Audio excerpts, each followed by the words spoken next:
আল্লাহ না তোরে এত নিয়ামত দিয়া সুন্দর করে বানাইলাম। এই আসমান বানাইয়া কোরআনের কোথাও বলি নাই আসমান সুন্দর করে বানাইছি, জমিন বানাইয়া কোথাও বলি নাই জমিন সুন্দর করে বানাইছি, গোটা সৃষ্টি জগৎ বানাইয়া কোথাও বলি নাই সুন্দর করে বানাইছি।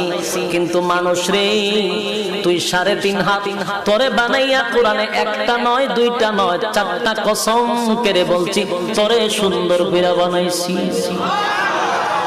একটা দুইটা না 4টা কসম করে আল্লাহ বলছে মানুষ তোরে সুন্দর করে আমি আল্লাহ বানাইছি। তিন ফলের কসম, জাইতুন ফলের কসম, তুর সিনিনা সিনাই পর্বতের কসম, ওয়াহাজাল বালাদিল আমিন পবিত্র মক্কা নগরীর কসম। 4টা কসম করে আল্লাহ বলেন লাকাদ খালাকনাল ইনসানা ফি আহসানি তাকওয়িম।